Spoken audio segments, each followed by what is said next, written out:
കോഴിക്കോട്ടെ 6 വയസ്സുകാരന്റെ മരണം ചികിത്സാ പിഴവ് കാരണമെന്ന് ബന്ധുക്കൾ. സംഭവത്തിൽ നടപടി സ്വീകരിക്കണമെന്നാവശ്യപ്പെട്ട് വടകര CM ആശുപത്രിയിലേക്ക് ബഹുജന മാർച്ച് സംഘടിപ്പിച്ചു.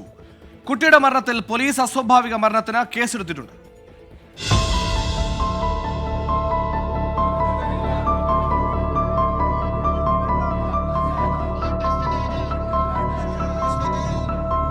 വെള്ളിക്കുളങ്ങര ആരിഫ് നാദിയ ദമ്പതികളുടെ മകൻ മുഹമ്മദ് ഹൈദിൻ സലാഹാണ് കഴിഞ്ഞ ദിവസം മരിച്ചത്. പനി ബാധിച്ച കുട്ടിയെ CM ആശുപത്രിയിൽ പ്രവേശിപ്പിക്കുകയും പിന്നീട് വടകര പാർക്കോ ഇക്രയിലേക്ക് മാറ്റുകയുമായിരുന്നു. കുട്ടിക്ക് മതിയായ ചികിത്സ നൽകാതെ മരണപ്പെട്ടതിനു ശേഷമാണ് പാർക്കോ ഇക്രയിലേക്ക് മാറ്റിയതെന്നും കുട്ടിയെ അനുഗമിച്ചെത്തിയ ഡോക്ടർമാർ ചികിത്സാരേഖകൾ കൈമാറിയില്ലെന്നും ബന്ധുക്കൾ പറയുന്നു. ചികിത്സാരേഖകളിൽ തിരുത്തൽ വരുത്തി എന്നുമാണ് ബന്ധുക്കളുടെ ആക്ഷേപം. ആശുപത്രി അധികൃതർക്കെതിരെ നടപടി സ്വീകരിക്കണമെന്നാവശ്യപ്പെട്ട് കർമ്മസമിതിയുടെ നേതൃത്വത്തിൽ പ്രതിഷേധം സംഘടിപ്പിച്ചു.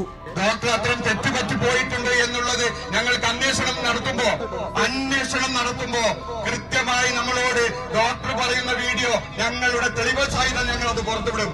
എനിക്ക് തെറ്റുപറ്റിയിട്ടുണ്ട് എന്നുള്ളത് ഡോക്ടർ പറയുന്നത് അതിന്റെ തെളിവ് സഹിതത്തോടെ ഞങ്ങൾ പുറത്തുവിടും. ആ രൂപത്തിലാണ് ഇവിടെയുള്ള ചികിത്സ നടത്തിയിട്ടുള്ളത്. നീതി ലഭിക്കും വരെ നിയമ പോരാട്ടം നടത്തുമെന്നും ആക്ഷൻ കമ്മിറ്റി ഭാരവാഹികൾ പറഞ്ഞു.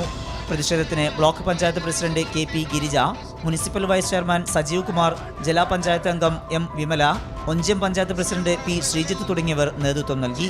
24 കോഴിക്കോട്.